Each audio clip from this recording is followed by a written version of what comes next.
রমজানের হক আদায় করার জন্য রমজানের কিছু আদব আমাদের রক্ষা করতে হবে।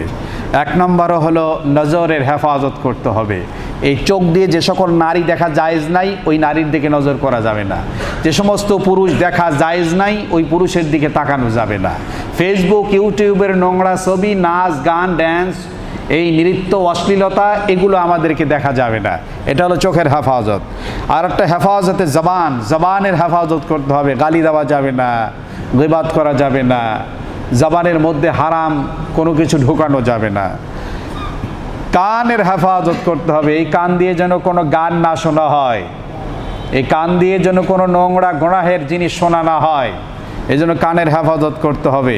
হাত এবং পা, পেট, হাত দিয়ে কোনো খারাপ কাজ করা যাবে না, পা দিয়ে খারাপ পথে অগ্রসর হওয়া যাবে না, আর পেটের মধ্যে কোনো খারাপ জিনিস ঢোকানো যাবে না।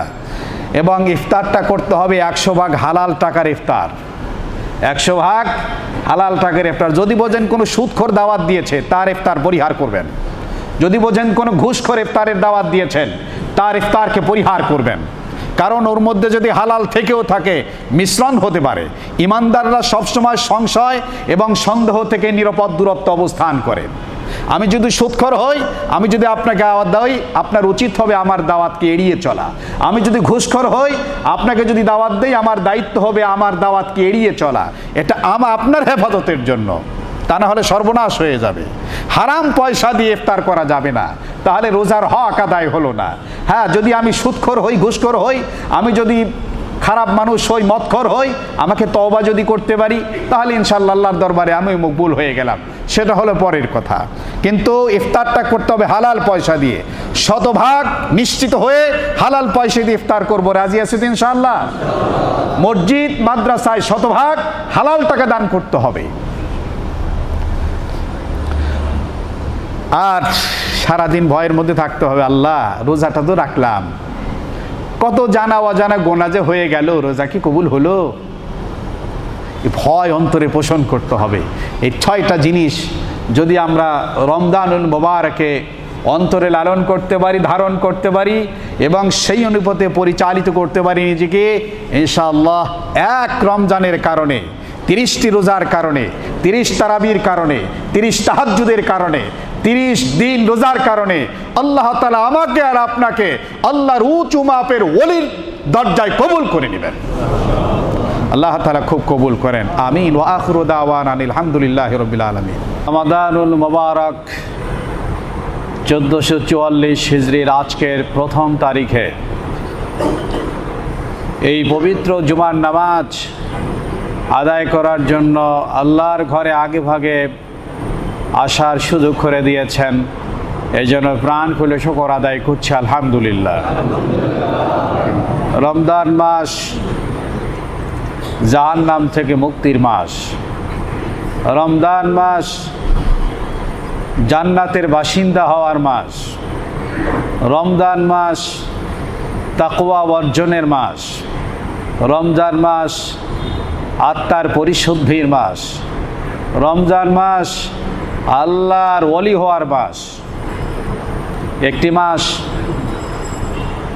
নবী করিম সাল্লাল্লাহু আলাইহি সাল্লাম যেভাবে এবং সাহাবায়ে কেরাম যেভাবে এই মাসটিকে বরণ করেছেন, এই মাসের প্রতিটি মুহূর্তকে যেভাবে মূল্যায়ন করেছেন, আমরা যদি সেই ধাঁচে, সে ধারাবাহিকতায় চলতে পারি, এই একটি মাসের ইবাদতের দ্বারা ইনশাআল্লাহ আল্লাহর দরবারের উঁচু মাপের ওলি হয়ে যাওয়া একেবারেই সম্ভব। কিন্তু আমাদের সদিচ্ছা থাকতে হবে, আমাদের সদিচ্ছা থাকতে হবে যে আমরা এই এক মাস আউলিয়ায়ে কেরাম বা আল্লাহর ওলিগণ যেভাবে কাটিয়েছেন, আমি আজকের থেকে নিয়ত করি সেভাবে চলবো। ইনশাআল্লাহ আল্লাহর দরবারে আল্লাহর খাঁটি ওলিদের কাতারে আমার নামগুলো লিখিত হয়ে যাবে। কিন্তু এখানে ইচ্ছেটা বড় জিনিস। আল্লাহ তাআলা আমাদেরকে রমাদানুল মুবারকের হক আদায় করার তৌফিক দান করেন। আল্লাহ সুবহানাহু ওয়া তাআলা এই মাসের মাহাত্ম্য, এই মাসের শ্রেষ্ঠত্ব, এই মাসের বড়ত্ব, এই মাসের বিশেষ মর্যাদা, এগুলো বর্ণনা করতে গিয়ে কোরআনে কারিমের মধ্যে বলেছেন শাহরু রমাদান, এটি হলো রমজান মাস। উনজিলা ফিহিল কোরআন, এ মাসেই কোরআনকে নাজিল করা হয়েছে। হুদাল লিন্নাস, এই কোরআন এটি হচ্ছে বিশ্ব মানবতার জন্য জাতি, ধর্ম, বর্ণ, গোত্র, ভৌগোলিক সীমারেখার ঊর্ধ্বে গোটা মানবতার জন্য এ কোরআন হচ্ছে একেবারেই চূড়ান্ত হিদায়াতের কিতাব, মানুষের জীবনের চূড়ান্ত জীবন দর্শন, মানুষের জীবনের চূড়ান্ত গাইডেন্স। এই কোরআন বিশেষ করে ঈমানদারের জন্য বিশেষ হেদায়েতের কিতাব। হুদাল লিন্নাস ওয়া বাইয়িনাতিম মিনাল হুদা ওয়াল ফুরকান, যে রমজানে কোরআন নাজিল করা হলো সেই কোরআন হলো সত্য এবং মিথ্যের মাঝে, হক এবং বাতিলের মাঝে চূড়ান্ত প্রভেদ সৃষ্টিকারী। ওয়া বাইয়িনাতিম মিনাল হুদা ওয়াল ফুরকান ফামান শাহিদা মিনকুমুশ শাহরা ফালইয়াসুম, তোমাদের মধ্যে যে কেউ রমজান মোবারক পাবে সে যেন রমজানুল মোবারকের রোজাগুলো অতি যত্ন সহকারে রাখে। ফামান কানা মিনকুম মারিদান, তবে তোমাদের মধ্যে কেউ যদি একেবারে অসুস্থ হয়ে পড়ে, রোজা রাখার সক্ষমতা তার নেই, আও আলা সাফারিন, অথবা শরিয়াত সম্মত কোনো সফরের মধ্যে তিনি আছেন, ইচ্ছে করলে সেই রোজাটাকে ছেড়ে দিতে পারে, অন্য সময় সে রোজা রাখবে। তবে শক্তি আছে, সামর্থ্য আছে, সে রোজা রাখলো না। মুসনাদে আহমদের হাদিসের মধ্যে এসছে ওর সারা জীবন রোজা রাখলেও এই রোজার সমান আর হবে না। রোজা না রাখলে বড় জাহান্নামের শাস্তি পোহাতে হবে। জাহান্নামের মধ্যে তার দুই যে মুখ, এগুলোকে কাটা হবে, ছেঁড়া হবে, জাহান্নামের আগুনে তাকে জ্বালানো হবে। এই জন্য খুব সাবধান। রমজান আমাদেরকে জাহান্নাম থেকে মুক্তি দিতে চায়। রমজান আমার আপনার জীবনকে বদলে ফেলতে চায়। রমজান আমার আপনার দৃষ্টিভঙ্গি আখিরাতমুখী করতে চায়। রমজান আমার আপনার জিন্দেগির ইবাদত কেবলই আল্লাহর জন্য করতে উদ্বুদ্ধ করে। এই রমজানুল মুবারকেই যেহেতু কোরআন নাজিল হয়েছে, সে কারণে আল্লাহ তাআলা এই রমজানের শ্রেষ্ঠত্ব বর্ণনা করতে গিয়ে বলেছেন, দুনিয়ার সবচাইতে দামি জিনিস কোরআন, যা লৌহে মাহফুজ থেকে এই পৃথিবীতে পাঠানো হয়েছে। এই কোরআন মূলত রমজানে নাজিল হওয়ার কারণে রমজানের দাম অন্যান্য যে কোনো মাসের চাইতে অনেক বেশি। মোহতারাম হাজিরিন, হযরত আবু হুরায়রা রাদিয়াল্লাহু তাআলা আনহু সূত্রে বর্ণিত রাসূলুল্লাহ সাল্লাল্লাহু আলাইহি ওয়াসাল্লাম বলেছেন, ইদা দাখালা রমাদান ফুতিহাত আবওয়াবুল জান্নাহ, রমজান যখন প্রবেশ করলো তখন আল্লাহ তাআলা জান্নাতের 8খান দরজা উন্মুক্ত করে দেন। গুল্লিকাত আবওয়াবু জাহান্নাম, জাহান্নামের দরজাগুলোকে আল্লাহ তাআলা বন্ধ করে দেন। সুলসিলাতি শায়াতিন, শয়তানকে আল্লাহ তাআলা বন্দী করে রাখেন। অফি রাওয়ায়াতিন আবওয়াবুর রহমা, আল্লাহ তাআলার রহমতের সকল দরজাগুলোকে এই বান্দা বান্দির জন্য আল্লাহ তাআলা খুলে দেন। হাদিসটি বুখারী এবং মুসলিম শরীফে এসেছে। হুজ্জাতুল্লাহিল বালিগা, এই কিতাবের লেখক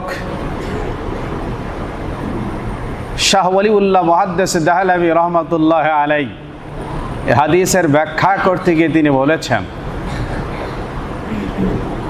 শয়তানকে যে শৃঙ্খল বন্দী করা হয় এবং জান্নাত যে উন্মুক্ত করে দেওয়া হয়, জাহান্নামকে বন্ধ করে দেওয়া হয়, শয়তানকে যা আটকিয়ে রাখা হয়, এটা সব মানুষের জন্য না। যাদের সদিচ্ছার অভাব আছে তাদের জন্য না।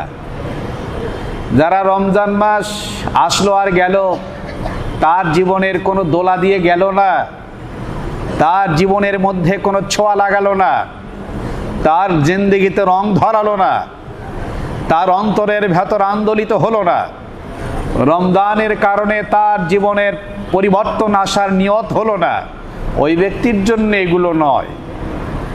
বৈশাখ জ্যৈষ্ঠ মাস আর জানুয়ারি ফেব্রুয়ারি মাসেও যা করে, রমজান মাসেও তাই করে, বলে সে এ হাদিসের বহির্ভূত, সে আয়াতে হাদিসের আওতা মুক্ত।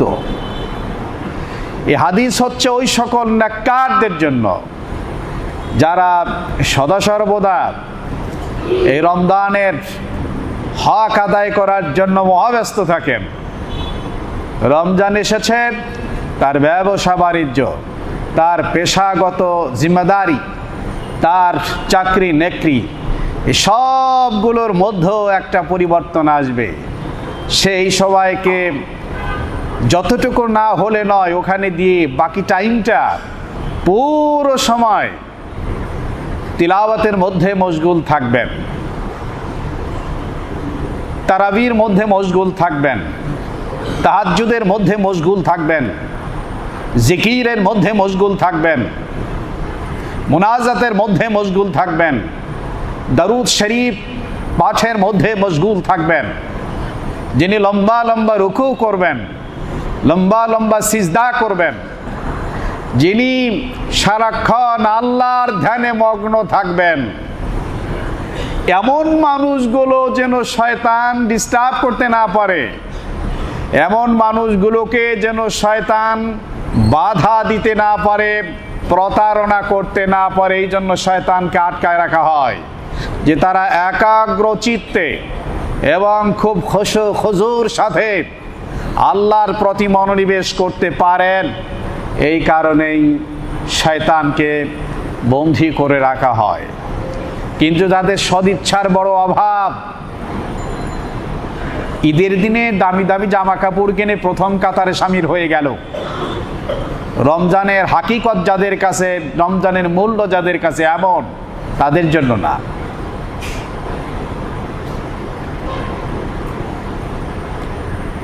আল্লাহ তাআলা ওই সকল বান্দাদের জন্য রমজানের পরিবেশকে নিরাপদ করে দেন যাদের প্রচণ্ড সদিচ্ছা আছে আল্লাহর সাথে গভীর সম্পৃক্ততা হওয়ার জন্য, আল্লাহর সাথে গভীর ভালোবাসা তৈরি করার জন্য। এদেরকে আল্লাহ তাআলা এই পরিবেশ তৈরি করে দেন। আল্লাহর ওলিদের মতো আমাদের জন্য যেন আল্লাহ তাআলা ইবাদত বন্দেগীর জন্য পরিবেশকে শয়তান থেকে নিরাপদ করে দেন। প্রিয় হাজিরিন, আন আবি হুরায়রা রাদিয়াল্লাহু তাআলা আনহু قال قال رسول الله صلى الله عليه وسلم وينادي مناد يا باغي الخير أقبل ويا باغي الشر أقصر ولله وتقى من النار وذلك كل ليلة وذلك كل ليلة। সুনানে তিরমিজি এবং সুনান ইবনে মাজার মধ্যে এসেছে, হাদিসটি লম্বা, শেষ অংশ আমি আলোচনা করেছি। রাসূলুল্লাহ সাল্লাল্লাহু আলাইহি ওয়াসাল্লাম বলেছেন, রমজান যখন শুরু হয়ে গেল, গতকাল সন্ধ্যা হতে রমজান শুরু হয়ে গেছে, গতকাল সূর্য অস্তে যখন চলে গেল তখন থেকে রমজান শুরু হয়ে গেছে। এই রমজান যখন শুরু হয়ে গেল, আমি হয়তো শুনি না, আমার সেই কার্ড নেই। আল্লাহ সুবহানাহু ওয়া তাআলা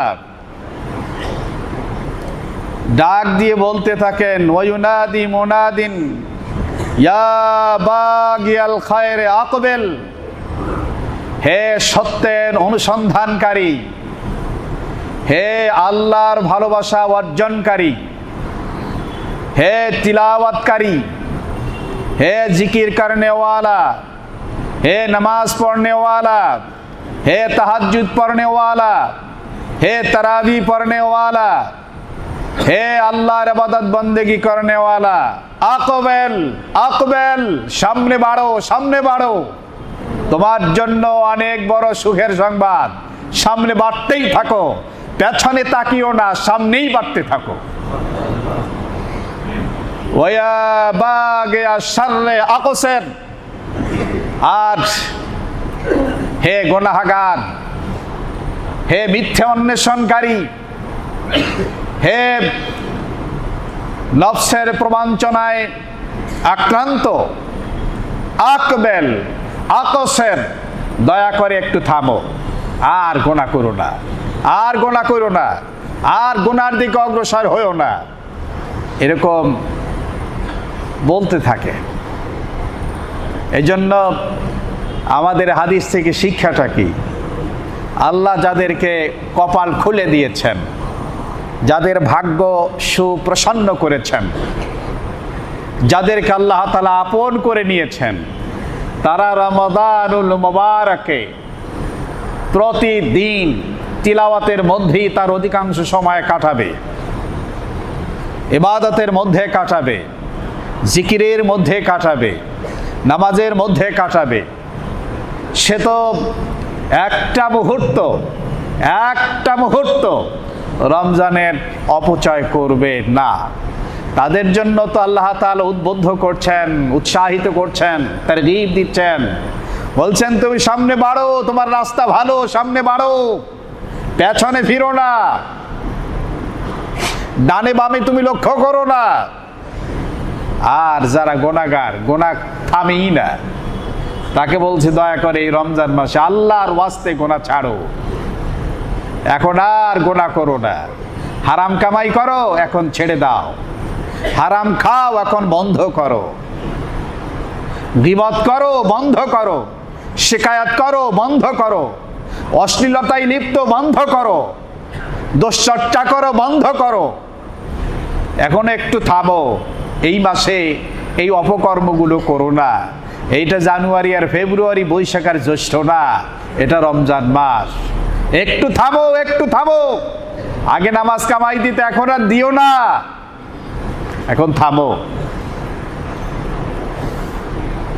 মুহতারাম হাজিরিন, ওয়ালিল্লাহি ওয়াতাকাউ মিনান নার, এই রমজানুল মুবারকের প্রতিদিন লক্ষ লক্ষ মানুষকে আল্লাহ তাআলা জাহান্নাম থেকে মুক্তির ঘোষণা দেন। এই জাহান্নাম থেকে মুক্তির ঘোষণা কারা পান? যারা খাঁটি তওবা করেন। অতুবু ইলাল্লাহি জামিআন আইয়ুহাল মুমিনুন লাআল্লাকুম তুফলিহুন।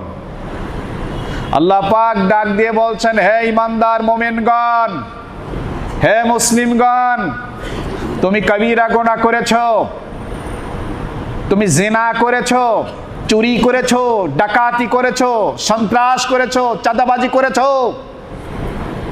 নামাজ ছেড়ে দিয়েছো, ইতিপূর্বে রোজা ছেড়ে দিয়েছো, যাকাত ছেড়ে দিয়েছো, হজ ছেড়ে দিয়েছো। যেগুলো আদায় করার যোগ্য সেগুলো করো, বিলম্ব হওয়ার জন্য তওবা করো। সুদ খাও, ঘুষ খাও, পরকীয়ায় জড়িত, আসো আমার কাছে তওবা করো, মানুষের হকগুলো পৌঁছে দাও, আল্লাহর হকগুলো আদায় করো, বাকি জিন্দেগি গুনাহ করবো না, এই ব্যাপারে আমার কাছে তওবা করো, আমি আল্লাহ তোমাদের জিন্দেগির সব গুনাহ মাফ করে দিব। আমরা নিয়ত করি, যতদিন পর্যন্ত আল্লাহ বাঁচায় রাখেন, যতদিন পর্যন্ত আল্লাহ বাঁচায় রাখেন, কোনো দিন নামাজ ছাড়বো না ইনশাআল্লাহ। আল্লাহর কাছে এই কথাটা বলতে পারবো না ইনশাআল্লাহ। হয়তো আমি শয়তানের ধোকায় পড়ে সুদ খেয়েছি, ঘুষ খেয়েছি, চাঁদাবাজি করেছি, সন্ত্রাস করেছি, জমি জমা দখল করেছি, মানুষের সম্পদ লুণ্ঠন করেছি, অন্যায় করেছি। এই রমজান মাস সুবর্ণ মাস, আসুন যার সম্পদগুলো কেড়ে নিয়েছি তার সম্পদ বুঝিয়ে দেই। আল্লাহর কাছে বলি, আল্লাহ না বুঝে অন্যায় করেছি, শয়তানের ধোকায় পড়ে অন্যায় করেছি, আর করব না। বিপর্দায় চলেছি, বুঝি নাই, আর করব না, আমাকে আল্লাহ আপনি মাফ করে দেন। আল্লাহর কাছে যদি এই কথাটা মনে প্রাণে বলতে পারি, আল্লাহ তাআলা সঙ্গে সঙ্গে জীবনের গোনাগুলো মাফ করে দিবেন। এজন্য রমজান মাস তওবার মাস। প্রতিদিন এই মাসে আল্লাহ তাআলা লক্ষ লক্ষ মানুষকে ক্ষমা করে দেন, যাদের সদিচ্ছা আছে, যারা গুনাহ থেকে বাঁচতে চায়, যারা আল্লাহর পথে অগ্রসর হতে চায়, তাদের জন্য। যুবক ভাইদেরকে বলছি, যুবক ভাই, আপনার মতো বহু যুবক এই পৃথিবীতে এসেছিল, দুনিয়া কাঁপায় গেছে, তাদের দম্ভ এবং অহংকারে এই দুনিয়া থরথর করে কাঁপছে, মাটিতে মিশায় দিয়েছে কেউ নাই। সুতরাং যৌবনকালের এই তাড়না যেন আমাদেরকে বিভ্রান্ত না করে, বিষয়টা খুব খেয়াল রাখতে হবে। চরিত্রকে পরিমার্জিত রাখতে হবে, আচার ব্যবহার, ভাষা, জ্ঞান এগুলো আমাদেরকে সুন্দর করতে হবে। আসুন আমরা আল্লাহর পথে অগ্রসর হই। এই পৃথিবীর বহু সংখ্যক যুবক আল্লাহর ওলি হয়ে গেছে। এই পৃথিবীর বহু সংখ্যক যুবক আল্লাহর ওলি হয়ে গেছে। তা আমার তো মরণের কোনো ঠিক ঠিকানা নাই, যে কোনো সময় আজরাইল এসে হাজির হয়ে যাবে। সুতরাং জীবনটাকে যেন সুন্দর করে আগামীর পথে চালাতে পারি। জীবনকে বদলে দিতে হবে। কি দিয়ে বদলাতে হবে? আখিরাতের চিন্তা চেতনা দিয়ে বদলাতে হবে। এই পৃথিবীতে বহু রাজা বাদশাহও আসছেন, বহু রাজা বাদশাদের ছেলেরা মেয়েরাও আসছেন। মাশাআল্লাহ, ইতিহাস খুঁজলে আপনি পাবেন যে তারা আল্লাহর ওলি হয়ে গেছে। আবার অনেকে ক্ষমতা এবং অর্থের প্রভাবে একেবারে বিপদগামী হয়ে গেছে, জাহান্নামী হয়ে গেছে। এই জন্য আমাকে সঠিক রাস্তায় চলতে হবে, আমাকে খাঁটি রাস্তায় চলতে হবে, আল্লাহর পথে অগ্রসর হতে হবে। আল্লাহ তাআলা আমাদেরকে খুব তৌফিক দান করেন।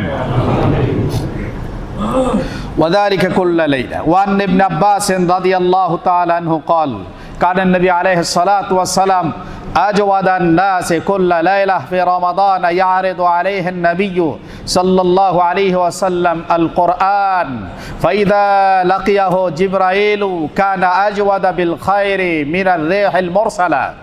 বুখারী শরীফ এবং মুসলিম শরীফের মধ্যে এসে আব্দুল্লাহ ইবনে আব্বাস রাদিয়াল্লাহু তাআলা আনহুমা সূত্রে বর্ণিত, তিনি বর্ণনা করেছেন যে রমাদানুল মুবারকে রাসূলের অবস্থাটা কেমন হতো, কেমন হতো, রমজান তাদের জিন্দেগিতে কোন ধরনের প্রভাব বিস্তার করছিল খোদ নবীর উপরে।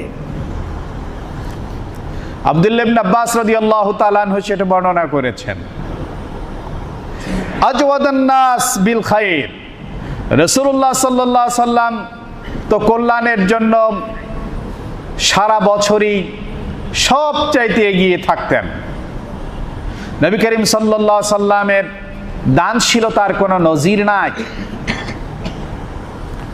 কিন্তু রমজান মাস যখন আসতো তখন অন্য 11 মাসের চাইতে রাসূলের অবস্থা ব্যতিক্রম হয়ে যেত।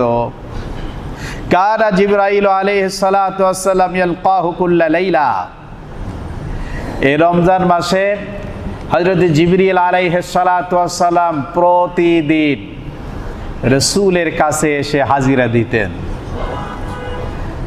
জিবরিল আলাইহিস সালাম প্রতি রমজানে প্রতিদিন রাসূলের কাছে এসে হাজিরা দিতেন। নবী করিম সাল্লাল্লাহু আলাইহি সাল্লাম জিবরাইল আলাইহিস সালামকে কোরআন তিলাওয়াত করে শোনাতেন। 30টি রমজান 30 দিন জিবরিল রাসূলের কাছে হাজির হতেন। রাসূলুল্লাহ সাল্লাল্লাহু আলাইহি সাল্লাম জিবরিলকে কোরআন তিলাওয়াত করে শোনাতেন। আর এই সময় অবস্থাটা এমন হলো যে মিনার রিহিল মুরসালা, প্রচণ্ড বাতাস, ঝড়ের সময় ওই বাতাসের গতি যেরকমের থাকে, রাসূলুল্লাহ সাল্লাল্লাহু আলাইহি সাল্লামের দানের অবস্থা এই রকমের ছিল। সুবহানাল্লাহ, দান করতেই থাকতেন। আরে জিবরিল এসে জিবরিলকে কোরআন শোনাচ্ছি, এর চাইতে আনন্দের কি আছে? রমজান মাস এত পরিমাণে। তো এখানে দুটো জিনিস, একটা হচ্ছে রাসূলুল্লাহ সাল্লাল্লাহু আলাইহি সাল্লাম এই মাসের প্রত্যেক দিন জিবরিল আলাইহিস সালামকে কোরআন তিলাওয়াত করে শোনাতেন। তার সৌজন্যে, তার সম্মানে জিবরিল আলাইহিস সালামের জন্য কোনো খাবার দাবারের আয়োজন করতেন না, বরং তার সম্মান ছিল কোরআন তেলাওয়াত পাঠ করে শোনানো। এই জন্য কোরআন তেলাওয়াত হচ্ছে এই রমজানুল মুবারকের রূহ বা প্রাণ। রমজান চলে গেল, আমার আমলনামায় তিলাওয়াত হলো না, আহারে আমার চাইতে হতভাগা, আমার চাইতে হতভাগা আর কেউ হতে পারে না। রাসূলুল্লাহ সাল্লাল্লাহু আলাইহি সাল্লাম এই মাসে খুব বেশি তিলাওয়াত করতেন। হ্যাঁ, আপনি যদি পারেন তরজমা আলাদা সময় পড়েন, অনুবাদ তাফসির আলাদা সময় পড়েন, কোনো অসুবিধা নাই। কিন্তু এই মাসে রাসূলুল্লাহ সাল্লাল্লাহু আলাইহি সাল্লাম বেশি গুরুত্ব দিতেন কোরআন তিলাওয়াতের জন্য, কোরআন তিলাওয়াতের প্রতি খুব বেশি গুরুত্ব দিতেন। আমরা নিয়ত করি অন্তত 1 ঘন্টা 24 ঘন্টার মধ্যে কোরআনের জন্য দিব ইনশাআল্লাহ। যারা পারেন 10 ঘন্টা দেন, যারা পারেন 15 ঘন্টা দেন, যারা পারেন 5 ঘন্টা দেন। কিন্তু আমি যারা দুর্বল মানুষ, আমি নিয়ত করি কমপক্ষে 1 ঘন্টা কোরআন তেলাওয়াতের পেছনে ব্যয় করব। এতে কি আমরা সবাই রাজি আছি? খুব কষ্ট দিলাম না তো? সবাই রাজি আছি না 1 ঘন্টা? আল্লাহ পাক কবুল করেন। আপনি 1 ঘন্টার বেশি 1 সেকেন্ডও যাবেন না, ঘড়ি ধরে ধরে 1 ঘন্টা কোরআনের সাথে লেগে থাকেন। এই 30টা দিন যদি কোরআনের সাথে 1 ঘন্টা সময় দেন, 30 ঘন্টা হয়ে গেল। সুবহানাল্লাহ। এই 30 ঘন্টা সময় কোরআনের সাথে যদি দিতে পারেন, ইনশাআল্লাহ কোরআনের সাথে এমন মহব্বত তৈরি হবে, এই কোরআনকে আপনিও ছাড়তে পারবেন না, কোরআনও আপনাকে ছাড়বে না ইনশাআল্লাহ। তাহলে এই ব্যাপারে আমরা সবাই একমত? আল্লাহ তৌফিক দান করেন। আর এই মাসে খুব দান সদকা করতে হবে, খুব দান সদকা করতে হবে। আমরা গত সপ্তাহে মসজিদের দানের কথা বলছি, আলহামদুলিল্লাহ আপনারা সাড়া দিয়েছেন। যারা ইফতার করবেন তাদের জন্য পরিতৃপ্ত করে ইফতার করালে রসুলের হাউজে কাউসারের পানি পান করা যাবে। হ্যাঁ, মসজিদে দান করবেন, নির্মাণ কাজে দান করবেন, সাধারণ ফান্ডে দান করবেন, গরিবদেরকে দান করবেন। বিশেষ করে আত্মীয় স্বজন যারা গরিব তাদের প্রতি খুব খেয়াল রাখবেন, মাদ্রাসাগুলোর প্রতি খুব খেয়াল রাখবেন, এতিমখানার প্রতি খুব খেয়াল রাখবেন। ধর্মীয় যে সমস্ত প্রতিষ্ঠান আছে, যারা ইখলাসের সাথে ধর্মীয় প্রতিষ্ঠানে কাজ করেন, এ সমস্ত জায়গায় খুব দান করবেন। মাদ্রাসাগুলো এই জাতির জন্য বড় রহমত। মাদ্রাসা না থাকলে হাফেজ, আলিম, মুফতি, মুহাদ্দিস কিছু তৈরি হবে না। মসজিদ থাকবে, নামাজি থাকবে না। খানকা থাকবে, মানুষ থাকবে না। তবলিগ নামকা আসতে থাকবে, ওখানে কোনো মানুষ থাকবে না। এই জন্য এগুলো খুব জরুরি। এখানে সহযোগিতা করবেন। খাঁটি জায়গাগুলো বেছে বেছে যেখানে খেদমত হয়, ইখলাসের সাথে যারা কাজ করেন, এই জায়গাগুলোতে আমাদের উচিত খেদমত করা। আল্লাহ তাআলা তৌফিক দান করেন। عن أبي هريرة رضي الله تعالى عنه قال قال رسول الله صلى الله عليه وسلم كل عمل ابن آدم يضاف الحسنة بعشر أمثالها إلى 700 ضعف قال الله إلا الصوم فإنه لي وأنا أجزي به يدع شهوته وطعامه من أجل الصائم فرحتان। আবু হুরায়রা রাদিয়াল্লাহু তাআলা আনহু হতে বর্ণিত, রাসূলুল্লাহ সাল্লাল্লাহু আলাইহি ওয়াসাল্লাম বলেছেন, বুখারী এবং মুসলিম শরীফের হাদিসে এসেছে, আদম সন্তানের নেক আমলকে আল্লাহ তাআলা খুশি হয়ে 10 থেকে 700 গুণ পর্যন্ত বাড়ায় দেন। 10 থেকে 700 গুণ বাড়ায় দেন। কিন্তু রোজার ব্যাপারে আল্লাহ তাআলা বলছেন, ফাইন্নাহু লি ওয়া আনা আজজি। কোন মুহাদ্দিস বলেছেন ওয়া আনা উজজা। রোজাটা হচ্ছে এমন একটা ইবাদত, যেমন হজ করবেন, আল্লাহ বলে দিয়েছেন যে তার জন্য জান্নাত। নামাজ পড়বেন, জান্নাত। এগুলোর ব্যাপারে কথা আছে। কিন্তু রোজার ব্যাপারটা আল্লাহ পাক এমন ভঙ্গিতে বলেছেন যে না না, রোজার বিষয়টা ভিন্ন। ফাইন্নাহু লি। সেই ইচ্ছা করলে রুমের ভেতরে গোপনে খানা খেতে পারতো, কেউ জানতো না, কেউ জানতো না। কিন্তু সে খায় নাই। কিন্তু দুর্ভাগ্যজনক হলেও সত্য, আমরা রোজার পবিত্রতা, রোজার তাৎপর্য, গুরুত্বর উপরে অনেকেই খুব বর্ণনা বক্তৃতা দেই, কিন্তু তাদের জিন্দেগিতে দেখা যায় তারা নিজেরা রোজা রাখে না। এরকম বহু লোক আছে। রোজা কমিটি করা হলো, সভাপতি জনসচেতনতা তৈরি করছেন, বক্তৃতা দিচ্ছেন, রমজানে হোটেল বন্ধ থাকবে, অশ্লীলতা বেহায়াপনা বন্ধ থাকবে। বক্তৃতা করতে করতে একেবারে গলা শুকায় গেল। কিছুক্ষণ পরে বলল, ভাই সাহেব সকালে নাস্তা খাই নাই, আমি একটু যাই নাস্তাটা খেয়ে আসি। রোজা কমিটির সভাপতি। তো এইরকম যেন না হয়। লিমা তাকুলুনা মা লা তাফআলুন। তুমি যা করো না তাহা কেন বলো? কে বলেছে তোমাকে বলতে? মহতারাম হাজিরিন, এজন্য রাসূলুল্লাহ সাল্লাল্লাহু আলাইহি সাল্লাম বলেছেন যে আল্লাহ তাআলার বক্তব্য হলো ফাইন্নাহু লিওয়ানা উজজিবি। আরে রোজা হলো ভিন্ন রকম, শুধু কি জান্নাত দিব নাকি? রোজার মর্যাদা বুঝাতে গিয়ে, রোজার গুরুত্ব বুঝাতে গিয়ে, রোজায় আল্লাহ কি পরিমাণ খুশি হয় এটা বুঝাতে গিয়ে আল্লাহ তাআলা বলেন যে রোজার জন্য আমি শুধু জান্নাতের ঘোষণা দিয়ে ক্ষান্ত হলাম না, বরং ফাইন্নাহু লিওয়ানা উজজিবি, রোজা সে কেবলই আমার জন্য রেখেছে, আর ওর প্রতিদান আমি আল্লাহ নিজের কুদরতে হাত দ্বারা দান করব, হাত দ্বারা দিব। মহতারাম হাজিরিন,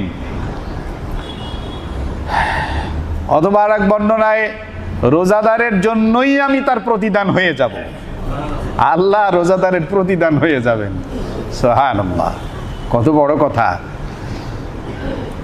কেন? কাইয়াদাউ শাহওয়াতাহু ওয়া তাআমাহু মিন আজলে, সে দিনের বেলায় খেলো না, স্ত্রী সম্ভোগ করলো না, এটা আমাকে খুশি করার জন্য, কেউ তাকে বাধা দিতে পারতো না, তার দিকে নজর করার মতো দুঃসাহস কারো ছিল না, কিন্তু সেটা সে করলো না।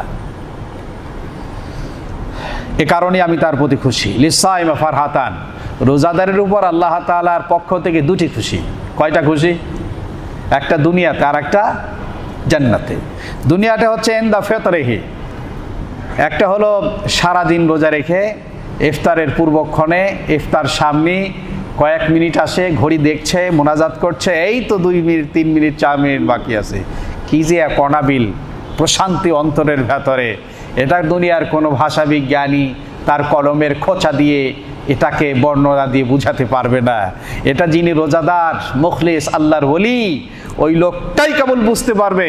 তার কলিজার ভেতরে, তার হৃদয়ের ভেতরে আনন্দের ঘূর্ণিঝড় বয়ে যাচ্ছে। আর একটা হচ্ছে জান্নাতীদেরকে আল্লাহ তাআলা দিদার দান করবেন। হাদিসের মধ্যে এসেছে একটা জান্নাতের দরজার নাম হলো রাইয়ান। ওই রাইয়ান নামক দরজা দিয়ে শুধুমাত্র জান্নাতীরা ঢুকবে। জান্নাতীরা সব যখন ঢুকে যাবে, জান্নাতের দরজা বন্ধ করে দেওয়া হবে। আল্লাহ সুবহানাহু ওয়া তাআলা এই রোজাদার ফাতেমা খাতুন আর আব্দুর রহিমদের সামনে হাজির হবেন এবং সালাম করবেন, আসসালামু আলাইকুম ইয়া আহলাল জান্নাহ। সুবহানাল্লাহ, হ্যাঁ জান্নাতীরা, আমি তোমাদেরকে সালাম দিলাম। আল্লাহর সালাম শুনে তারা তো অবাক, নির্বাক হয়ে যাবে, এত সুন্দর আওয়াজ, এটা কি হতে পারে? আল্লাহ সুবহানাহু ওয়া তাআলা বলবেন আমি তোমাদেরকে নিয়ামত বাড়াতে চাই, বাড়াতে চাই। বান্দা বান্দি বলবেন কি বাড়াবেন? আমাদের তো কিছুই বুঝে আসতেছে না। জান্নাত তো এমন, মা তাশতাহি আনফুসুকুম, যা চাই তাই, মুখ থেকে বলা লাগে না। আল্লাহ তাআলা তখন তার কুদরতি চেহারার উপর থেকে পর্দাগুলো উঠিয়ে ওই রোজাদার ফাতেমা খাতুন আর আব্দুর রহিমদের সামনে আল্লাহর কুদরতি চেহারাটাকে তুলে ধরবেন। এটা জান্নাতের সমস্ত নিয়ামতের চাইতে সেরা নিয়ামত। রাসূলুল্লাহ সাল্লাল্লাহু আলাইহি ওয়াসাল্লাম বলছেন আসিয়ামুজ জান্নাহ, এই রোজা হচ্ছে ঢাল। শত্রুর আক্রমণ থেকে রোজা যেমন ঢাল, শত্রুর আক্রমণ থেকে ঢাল যেমন তাকে রক্ষা করে, ঠিক আমাদের শত্রু হচ্ছে শয়তান। এই শয়তানের আক্রমণ থেকে রোজা হলো ঢাল, রোজার আমাদেরকে রক্ষা করে। ওয়াইদা কানা ইয়াউমু সাওমি আহাদিকুম ফালা ইয়ারফাস ওয়ালা ইয়াসখাব, রমজান শরীফে রাসূলুল্লাহ বলেছেন, রোজাদারকে পরামর্শ দিয়েছেন, নির্দেশ করেছেন, খবরদার কোনো অশ্লীল কথা বলবে না, কোনো অশ্লীলতায় লিপ্ত হবে না, কোনো বাজে কথা বলবে না, অহেতুক কাজে যুক্ত হবে না। ফাইনসা বাওয়াদুন আও কাতালহু ফালিয়াকুল ইন্নিমরুন সায়েম, যদি কেউ তোমার সঙ্গে ঝগড়া করতে আসে, তোমাকে কেউ যদি গালিগালাজ করে, তুমি শান্ত হয়ে যাও, ঠান্ডা হয়ে যাও এবং বলো ভাই আমি একজন রোজাদার, আল্লাহর ওয়াস্তে আপনার কাছে মাপ চাই, আমি এখন কিছু বলবো না, এই কথা তুমি বলো। এজন্য এই রমজানের মারামারি, খুনাখুনি, গালাগালি, অশ্লীলতা, বেহায়াপনা, নোংরামি, গীবত, শিকায়াত, দোষচর্চা, সমালোচনা, এগুলো আমাদেরকে পরিহার করতে হবে। তা না হলে রমজানের যে মূল রহস্য, রমজান যে উদ্দেশ্যে আমাদের কাছে এসছে, উদ্দেশ্য ব্যাহত হবে। এজন্যই বিভিন্ন হাদিস আর কোরআনের সারমর্ম তা হলো রমজানের হক আদায় করার জন্য রমজানের কিছু আদব আমাদের রক্ষা করতে হবে। এক নম্বরও হলো নজরের হেফাজত করতে হবে। এই চোখ দিয়ে যে সকল নারী দেখা জায়েজ নাই, ওই নারীর দিকে নজর করা যাবে না। যে সমস্ত পুরুষ দেখা জায়েজ নাই, ওই পুরুষের দিকে তাকানো যাবে না। ফেসবুক, ইউটিউবের নোংরা ছবি, নাচ, গান, ড্যান্স, এই নৃত্য, অশ্লীলতা, এগুলো আমাদেরকে দেখা যাবে না। এটা হলো চোখের হেফাজত। আর একটা হেফাজতে জবানের হেফাজত করতে হবে। গালি দেওয়া যাবে না, গীবাত করা যাবে না, জবানের মধ্যে হারাম কোনো কিছু ঢোকানো যাবে না। কানের হেফাজত করতে হবে। এই কান দিয়ে যেন কোনো গান না শোনা হয়, এই কান দিয়ে যেন কোনো নোংরা গুনাহের জিনিস শোনা না হয়, এই জন্য কানের হেফাজত করতে হবে। হাত এবং পা, পেট, হাত দিয়ে কোনো খারাপ কাজ করা যাবে না, পা দিয়ে খারাপ পথে অগ্রসর হওয়া যাবে না, আর পেটের মধ্যে কোনো খারাপ জিনিস ঢোকানো যাবে না। এবং ইফতারটা করতে হবে 100 ভাগ হালাল টাকার ইফতার। 100 ভাগ হালাল টাকার ইফতার। যদি বোঝেন কোনো সুদখোর দাওয়াত দিয়েছে, তার ইফতার পরিহার করবেন। যদি বোঝেন কোনো ঘুষখোর ইফতারের দাওয়াত দিয়েছেন, তার ইফতারকে পরিহার করবেন। কারণ ওর মধ্যে যদি হালাল থেকেও থাকে, মিশ্রণ হতে পারে। ইমানদাররা সবসময় সংশয় এবং সন্দেহ থেকে নিরাপদ দূরত্ব অবস্থান করে। আমি যদি সুদখোর হই, আমি যদি আপনাকে দাওয়াত দেই, আপনার উচিত হবে আমার দাওয়াতকে এড়িয়ে চলা। আমি যদি ঘুষখোর হই, আপনাকে যদি দাওয়াত দেই, আমার দায়িত্ব হবে আমার দাওয়াতকে এড়িয়ে চলা। এটা আপনার হেফাজতের জন্য, তা না হলে সর্বনাশ হয়ে যাবে। হারাম পয়সা দিয়ে ইফতার করা যাবে না, তাহলে রোজার হক আদায় হলো না। হ্যাঁ, যদি আমি সুদখোর হই, ঘুষখোর হই, আমি যদি খারাপ মানুষ হই, মদখোর হই, আমাকে তওবা যদি করতে পারি, তাহলে ইনশাআল্লাহ আল্লাহর দরবারে আমি মকবুল হয়ে গেলাম, সেটা হলো পরের কথা। কিন্তু ইফতারটা করতে হবে হালাল পয়সা দিয়ে। 100% নিশ্চিত হয়ে হালাল পয়সা দিয়ে ইফতার করবো। রাজি আছি তো ইনশাআল্লাহ? মসজিদ, মাদ্রাসায় 100% হালাল টাকা দান করতে হবে। আর সারাদিন ভয়ের মধ্যে থাকতে হবে, আল্লাহ রোজাটা তো রাখলাম, কত জানা অজানা গোনা যে হয়ে গেল, রোজা কি কবুল হলো? ভয় অন্তরে পোষণ করতে হবে। এই 6টা জিনিস যদি আমরা রমজানুল মুবারকে অন্তরে লালন করতে পারি, ধারণ করতে পারি, এবং সেই অনুপাতে পরিচালিত করতে পারি নিজেকে, ইনশাআল্লাহ এক রমজানের কারণে, 30টি রোজার কারণে, 30 তারাবির কারণে, 30 তাহাজ্জুদের কারণে, 30 দিন রোজার কারণে আল্লাহ তাআলা আমাকে আর আপনাকে আল্লাহর উঁচু মাপের ওলির দরজায় কবুল করে নেবেন। আল্লাহ তাআলা খুব কবুল করেন। আমিন। ওয়া আখিরু দাওয়ানা আলহামদুলিল্লাহি রাব্বিল আলামিন।